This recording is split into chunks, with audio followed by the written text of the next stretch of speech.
Maray na hapon mga tugang uya po ang mga barata ngunyan para sa agadigdi sa Radyo DCGB. Mga barata maruluwas sa aga sa mga dyaryo nasyonal. Enot sa PBN DCGB. Sa mga barata ngunyan para sa aga. 122 ang mga bagong mga polis na tinamaan kan COVID-19. Sa datos kan PNP Health Services, nagpapailing na 22,437 ang mga konfirmadong kaso ng COVID-19 sa laro kan pulisya kung saan sa nasabing bilang nasa 1,389 ang aktibong kaso. Sa nang sinabi na 109 man na mga polis ang narahay na nagdara sa total na 20,989 ang total recovery dalan sa sirang na helang. Sa ibang lado, mantenidong nasa 62 ang bilang kan mga polis na nagadan dalan sa COVID-19. Sinabi ni Health Secretary Francisco Duque na antiwala kan mga Pinoy sa bakuna kontra sa COVID-19 dahil man pwedeng ibasa sa brand. Ini matapos nakadakol ng mga residente sa Manila asin Parañaque City ang nagpabor na makakuha ng limitadong Pfizer doses. Sa iyang sinabi na ang gabos na bakuna na may emergency use authorization, gabos man ligtas asin efektibo siring man nag-agi sa evaluation process bago man inigamiton. Idinagdag pa man ni Duque na dapat naramdaman na antiwala sa bakuna dapat ibasa sa proseso na naging dahilan para sa vaccine development, local authorization asin rekomendasyon na gamiton ang bakuna asin bako base sa brand kaini. Tinawanin linaw kan Malacañang na ang mga otoridad iyo ang maanunsyo kan brand nin bakuna kontra sa COVID-19 sa saindang mga recipiente sa inoculation site matapos pagbawalan kan Department of Interior and Local Government ang mga gobyerno lokal na ipahayag ang brand kan bakuna tanganing malikayan ang pagruso kan mga namamanuan. Sinabi ni Presidential Spokesman Harry Roque na malinaw ang paliwanag kan DILG na maski dai ipahayag kan LGU ang vaccine brand sasabihon sa mga babakunahan ang vaccine brand mantang nasa vaccination center. Pinapasiguro ni Presidente Rodrigo Duterte kay Vaccine Czar Carlito Galvez na pati pamilya kan mga pulis asin militar makinabang sa nakatalaan na pagbabakuna para sa mga nasa A4 category. Siyang sinabi na dapat matauhan manin kaparehong prioridad ang pamilya kan mga pulis asin soldados na maski kaito piglalauman asin importante man ang papel kan mga ini sa panahon ng kariribukan.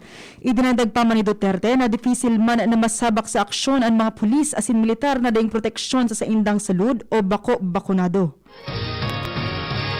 Miyaras tanto sinabi kan Department of Interior and Local Government na si man na persona na nagsayuma na makakuha ng libreng bakuna sa COVID-19 durante kan pagbabakuna kinakaipuan na magalat sagod na magabot ang gustong bakuna na itutudok.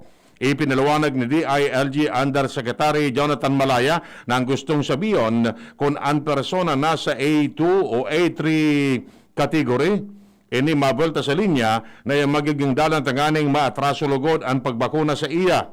Siya nagpalos ng pahayag matapos manotaran na ibang persona na memili kung anong brand ng bakuna ang gusto nindang makuha. Magiging simple ang gigibuhon na sistema ka National Task Force Against COVID-19 sa pagbakuna kan mga nasa A4 category na iyon masunod na priority group para sa mga babakunahan. Sinabi ni Testing Czar Vince Dizon na pig-aasikaso na ang mga giya para sa inoculation sa lado kan mga nasa A4 category. Ang vaccine cluster as in Department of Health mapaluwas nin giya sa mga masunod na aldaw kasabay ang pagsiguro na magiging makaskas ang proseso na gigibuhon nindang sistema. Idinagdag pa man nga nakaipuhan nindang kooperasyon kan private sector companies dahil taan mga economic frontliners kaini ang babakunahan sa lindong kan A4 category. Miyaras tanto dagdag na barata halig dyan sa luwa si Luwens Barcena. Luwens kamen. Nagapudan man giraray si Kapitan Armando Toledo kan Barangay Bugtong, Legazpi City na magparayat ang mga konsumidores rato sa Albay Power and Energy Corporation.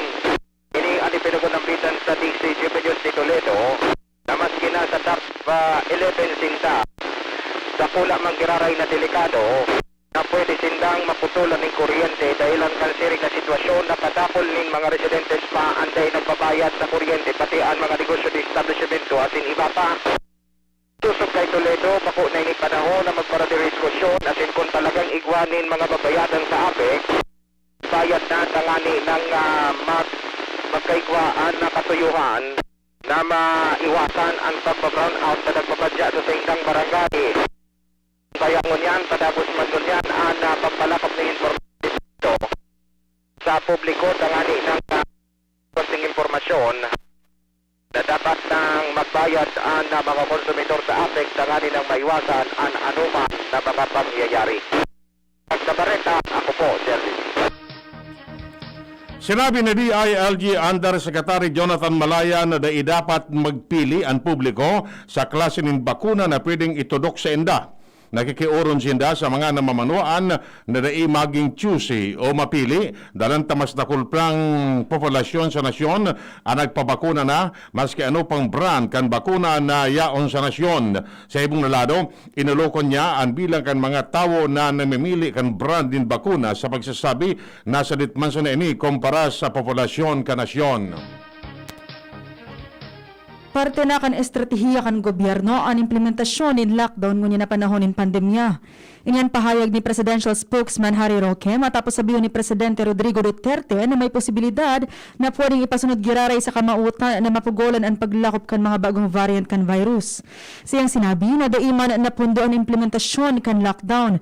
Idinagdag pa man ni Roque na kasabay ang granular o localized lockdown sa mga estratehiya kan gobyerno na ang kamautan iyo ang mapugolan ang pag-ulakit kan virus. Siyang tinawanin doon na nasa poder na kan mga local government unit na mag-implementar ng paghigpit sa sarong komunidad sa indang nasasakupan na lugar. Yara Santo, dagdag na barata, manggarari diyan sa luwa, si Jomar Bien. Jomar, kamen.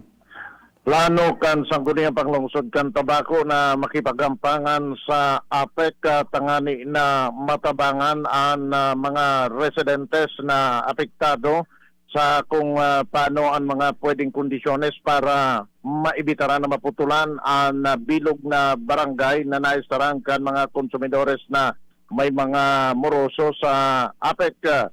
Ini na pagkaulayan kan sanggunian panglungsod kan tabako sa pagsabi na kinakaipuan maninda na mag-aksyon tangani na day maipita ang mga residentes, partikularmente itong sa mga nagbabarayad man na yaw nag-ierop sa mga barangay na delinkwente dahilan sa pagkakautang sa APEC sa napagkaurulayan kan sanggunian panglungsod kan tabako enot nagigibuon mo na ninda ang pag-ururon kung paano gigibuon nindang approach sa APEC dangan pag nagkarampangan na ang APEC kasin sanggunian panglungsod makikipag uron sinda na makabilog sinda nin mga patakaran na dai maagrabyado ang APEC asin dai man maagrabyado ang mga konsumidores, partikularmente itong sa mga nagbabarayad man nin tultol.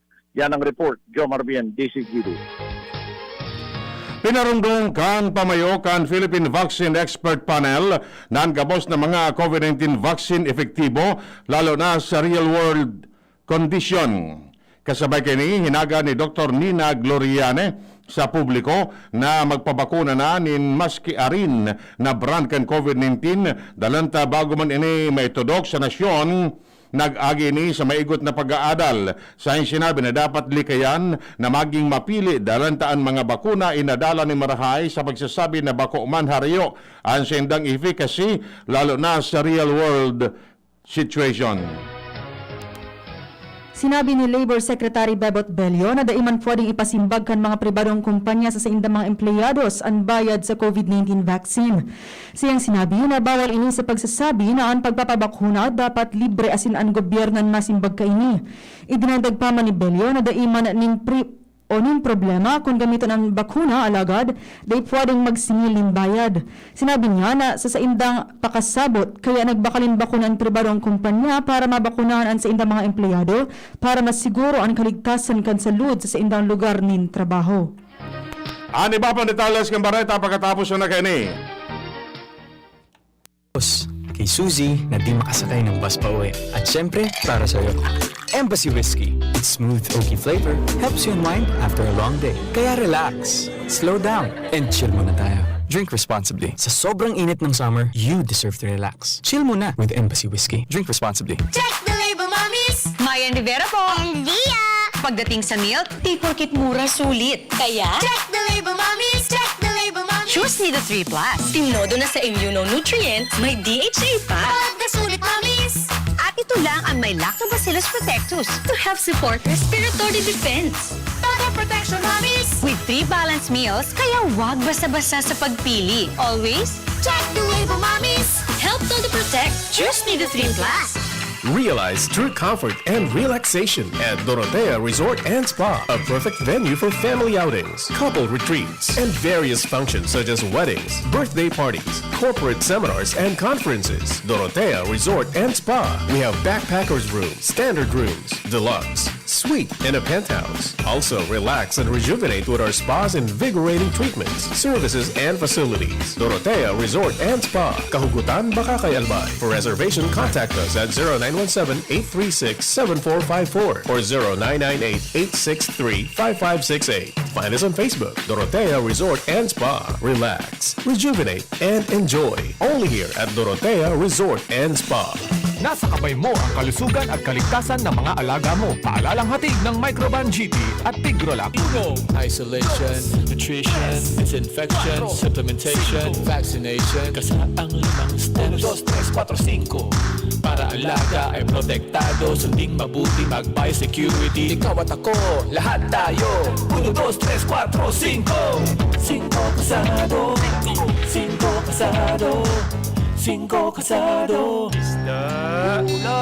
Pandesal. Ito naman ang tunog ng may diskarte. Pandesal! Yan ang nag-Gin Kapitan. May tamang lasa at hagod sa presyong kayang-kaya. Gin Kapitan. Kayang-kaya! Drink responsibly. Basta't sama-sama sa diskarte, kayang-kaya. Gin Kapitan. Kayang-kaya. May bago! Ang biggest ever Bear Brand 2.4 kilogram pack! Biggest to na Bear Brand, biggest to 120 pesos savings! Sa bagong Bear Brand 2.4 kilogram pack, up to 120 pesos ang savings versus suggested retail price of Bear Brand 320 gram pack. Biggest sulit doon ay Biggest to na Bear Brand, biggest to 120 pesos savings! bagong Bear Brand 2.4 kilogram pack. Biggest savings up to 120 pesos versus suggested retail price of Bear Brand 320 gram pack. Tibay araw-araw! Tibay refers to vitamin C, more iron, and zinc with 3 balanced meals a day. This product is not suitable for infant feeding and is not a breast milk substitute. Sa buhay ngayon, gets namin na kailangan madiskarte para buhayin ang pamilya. Kaya you should take care of your health. Gets ka na ng Wilkins Pure. Sure na pure quality water na may global purification standards. Dahil deserve mo ang good health, mag-Wilkins Pure. You are worth a Wilkins. A product of the Coca-Cola Company. Drink Wilkins Pure. Pure quality water for 11 pesos SRP. Mas spaghetti tayo, Erial ang pasta ko, Erial, Erial, Erial. Sarap, sustansya, sulit talaga.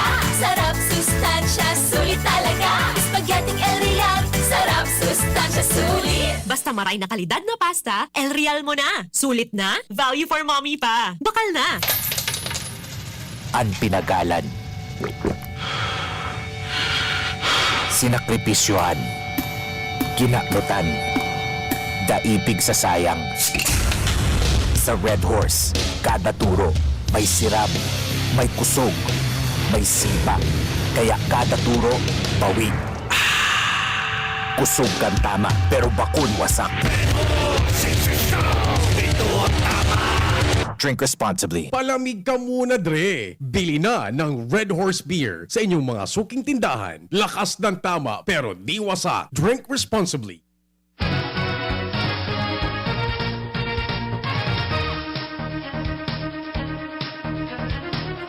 Iba pang detalles kan Bareta. Tinugutan na kan Interagency Task Force ang 30% venue capacity sa mga religious gathering sa National Capital Region o NCR+. Sinabi ni Presidential Spokesman Harry Roque na nagkaigwanan ng pagtiripon IATF kung saan nagsabi ang Metro Manila Council na tugutan na ang mga alkalde kan NCR na magpasunod ng 30% venue capacity sa mga religious gatherings. Enot kani sinabi ni Roque na tinugutan na kan IATF ang religious gathering na sagkod sa 10% ang venue capacity sa lindong kan general community quarantine na may paghihigpit. Makakaresibinin ayuda ang mga overseas Filipino workers na nagpositibo sa COVID-19 sa India sa oras na sinda marahay asin makauli sa Pilipinas. Iniyan pahayag ni OWA Administrator Leo Hans Kakdak sa pagsasabi na kung tapos na ang travel ban asin narahay na, pwede na mapauli ang mga ini asin makakaresibinin tabang finansyal. Dahil man niya sinabi ang bilang kan mga mauling OFW na makakaresibinin cash aid. Idinagdag pa man niya Kakdak na padagos nindang pigbabantayan ang sitwasyon kan mga OFW sa India. May arestado sinabi o hinagad kan Department of Labor and Employment sa pribadong sektor na itao nin libre ang bakuna kontra sa COVID-19. Sinabi ni Labor Secretary Bebot Bello na suhay sa lay ang pagsingil nin bayad kan employer sa sendang mga empleyado kan siring na bakuna dalante ni hali man sana sa gobyerno. Sayang sinabi na dakulang tabang sa mga kompanya na mabakunaan ang sendang empleyado tanganing masiguro ang kaligtasan kan lambang saro. Sinuspender na kan Pilipinas ang deployment kan mga obrerong Pinoy sa Israel dahilan ta nagpapadagos ang tensyon sa rehiyon. Sinabi ni Labor Secretary Bebot Bello na dainang na asin makikipagkonsulta na siya kay Foreign Affairs Secretary Teddy Boy Locsin manungod sa alert level sa nasabing nasyon. Siyang sinabi na difícil kung mag-deploy ng mga overseas Filipino workers dahilan ta nagpapadagos pa ang putukan asin peligroso man kung ang mga OFW madamay sa kariribukan. Idinadag pa man ni Bello na pwedeng ibalik ang deployment sa mga OFW kung areglado na ang sitwasyon asin matrangkilo na. Nakalusot na sa House Committee on Appropriation ang Bayanihan 3 o ang propestong lakdag na matagaman ng 405 billion pesos para itaong ayuda sa mga Pinoy na nag-iinguhan na makabawi sa epekto kan COVID-19 pandemic. Si Albay 2nd District Congressman Joey Salceda ang nagbusol na aprobaran ang Lifeline Package na tulos man na pinaboran kan mga miyembros kan committee. Ang Bayanihan 3, iyon saro sa mga prioridad na propestong lakdang sa Kamara de Representantes bago mag-adjourn ang sendang regular session sa Hunyo 5. Sa irarom kani, tatawan ang kada Pinoy nin 1,000 pesos na ayuda maski ano pa ang estado kani sa buhay. Sinabi kan Private Hospital Association of the Philippines na igwa pa sindang da inababayadan kan PhilHealth sa sarong ospital na nagkakantidad nin 1.2 bilyones pesos. Sindang sinabi na ang pigsasabing dakulong ospital sa Manila nasabutan ninda na ginibo ining debit credit payment mechanism na mabayad nin 60% sa in-process claim. Idinagdag pa man ninda na nagahalat pa ang mga saradit na ospital sa reimbursement na nagkakantidad nin 50 milyones pesos. Sa indang tinawanin doon na daipasinda na babayadan po kan Marso ka nakaaging taon. Tinawon nin linaw kan PhilHealth na igwasinda nin sufficienting fundo para mabayadan ang sendang obligasyon sa kabos na kasosyong hospital. Ini matapos ako ang kan PhilHealth na ang kausa kan pagkakaatraso sa kan proseso sa klamar iyon efekto kan COVID-19. Pagdefensa ni PhilHealth spokesperson Shirley Domingo na naapektaran man kan pandemya ang workforce kan sendang opisina. Dalang kani kadakol kan sendang mga empleyado ang kaipuan i-confine asin i-isolate dalan sa pagkakabantad sa COVID-19. Inako kan PhilHealth na naatraso talaga ang sa indang proseso sa mga klamar para sa mga kaso ng COVID-19. Ini sa taho kan pangapodan kan Philippine Hospital Association may kinaaraman sa dai na babayadan na klamar kan PhilHealth sa kadakol ng hospital sa nasyon. Sinabi ni PhilHealth spokesperson Shirley Domingo na naapektaran man kan pandemyaan sa indang workforce. Siyang sinabi na kadakol man indang mga empleyados ang kinakaipuhan i-confine o mag-isolate matapos mabantad o magpositibo sa COVID-19. Idinagdag pa man niya na nagkakaigwa man sinda ng lockdown na makakuha ng remedyo sa siring na problema. Pinarundom ni PNP Chief General Guillermo Eliazar ang publiko na obserbaran ang minimum health protocol sa pagpaparehistro sa National ID System o PhilSys. An parumdom ginibo ni Eliasar kasunod kan insidente sa Sarong Mall sa San Jose del Monte, Bulacan kung saan nagruso ang mga maparehistro maski daing appointment. Naglakop ang mga ladawan sa social media kung saan nareparo na dain na nasunod ang social distancing. Sa sinabi na magayon ang kamawotan ka National ID System alagad ang pagpaparehistro dain man dapat maging super spreader event kan virus. Sinabi ni House Speaker Lord Alan Velasco na ang desisyon kan Professional Regulation Commission na iparagos ang nursing licensure exams iyon makakatabang para maremedyohan ang kakulangan ng mga healthcare workforce sa taho kan pandemya. Siya nagpaluwas ng pahayag matapos na sabihon kan PRC na ang May 2021 examinations na isinibog sa Nobyembre ipapadagos man giraray sa Hulyo, mantangan ikaduwang eksaminasyon gigibuhon na sa Nobyembre. Siyang sinabi sa paagi kaini, makakatabang na ini para madugangan ang healthcare workforce na may pruweba sa panahon kan pandemya kausa kan COVID-19 sa nasyon. Iyan mga tugang detalles kay mga bareta ang unyan para sa agadigdi sa Radio DCGB. Sa pag-arakan mga pag-ariba, Manny Totanya Salado Technical. Kami po ang nagatod kan bareta. Ako po si Franz May Boras. Ako mo po si Edwin Terrell na nagsasabing mabalos kan siya nung pagantabay. Nido Jr. para sa kaakian na sa rohas tatulong taon. Nido Jr. Ang presyo mapuon sa